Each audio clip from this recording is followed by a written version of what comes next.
You had to see the totality, the shape, the form, and the location. When you look at the wall, you see there are 70 different distinct pieces, like a puzzle fitting into each other to create the design.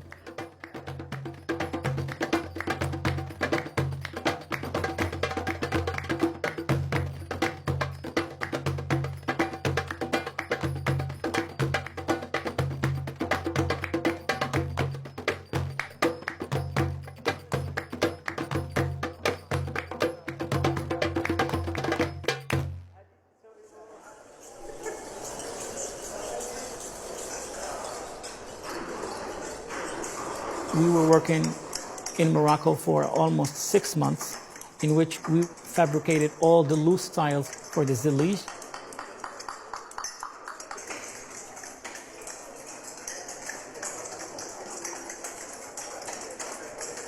The wood was carved in Morocco out of cedar from the Atlas Mountains of Fez. We used some of the best wood carver in the city. And it was very difficult in terms of the intricacy of the pattern. We were convinced that the only way we would do this project was if the craftsmen actually came here. We wanted a direct relationship between the craftsmen and the walls of our Metropolitan Museum.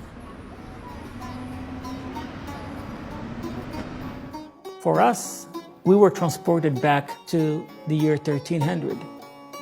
It was clear to my team that we had to use only the elements and the tools that has been used for centuries. For instance, the plaster on the walls, they were smoothing it with their hands. When I look at this court, I see hands everywhere. Everything is touched by hands. The Moroccan court exists in many contexts in Morocco, in a domestic setting, in a religious setting, and in a public setting as well. The inspiration came from all of these different types of courts coming together. Without making a historical reproduction, we wanted to be historically authentic. We had to do things very close to the original way.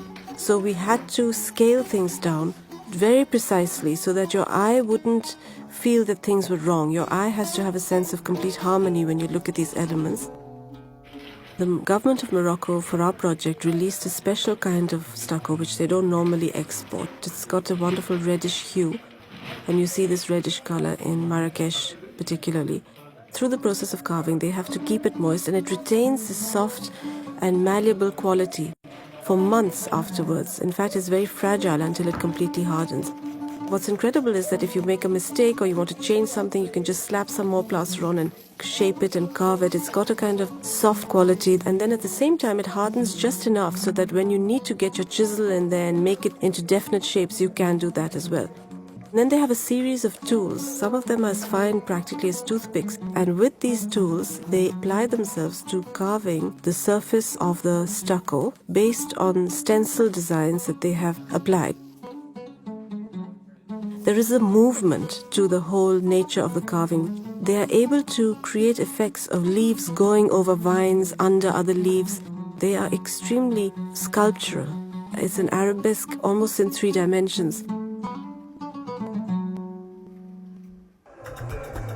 Living in New York for them was a challenge. I took them on a tour of the museum, and I took them to places to see what has been done before. The routine for 6 months was Monday to Saturday, and Friday we work until 3 p.m. and then they go sightseeing.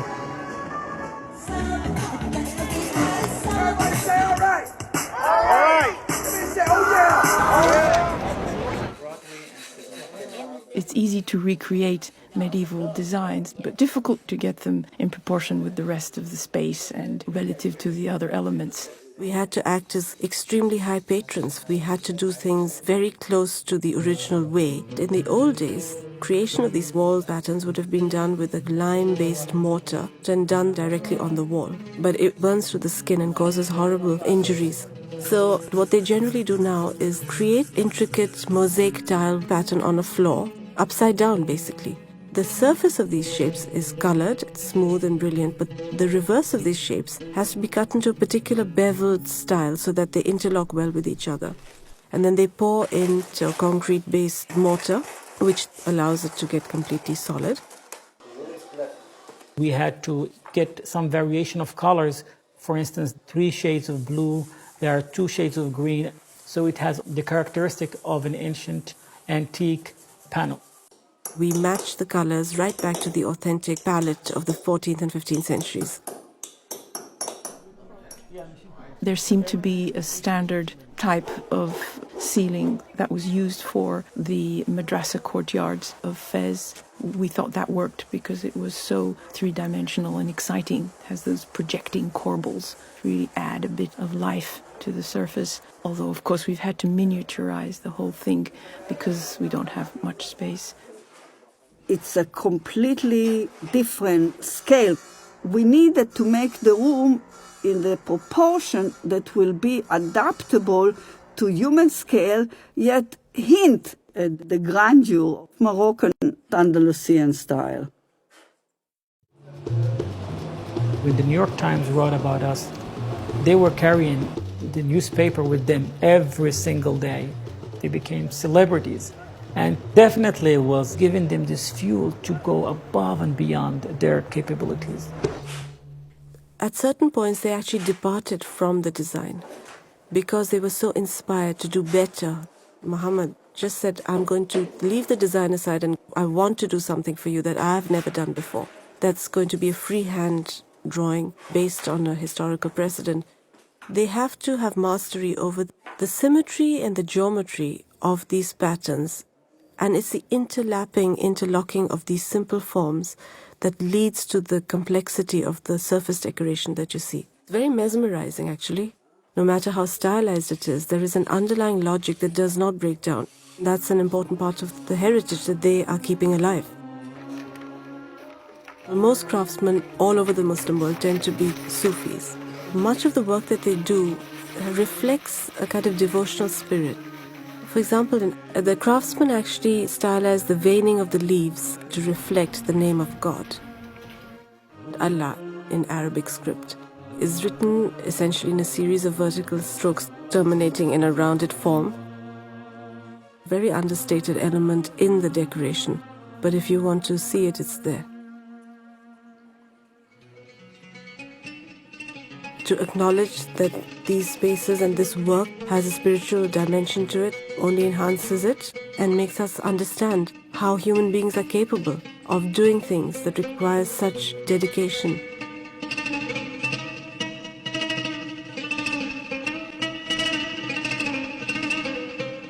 I think it's wonderful that people can visit a recreation of a medieval Moroccan courtyard without having to go there. Is a real privilege for us as Moroccans.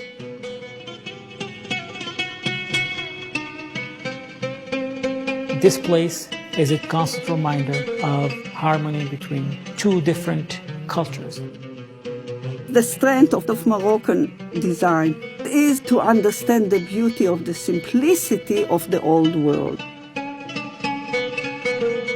The Moroccan court will join a family of great spaces in the Metropolitan Museum, spaces that offer an area for contemplation, that transport the visitor to a completely different part of the world, and do this at the highest possible level with the greatest sensitivity to the surroundings and the masterpieces of the collection. It's a historian's dream, a chance to actually be part of the act of creating something wonderful.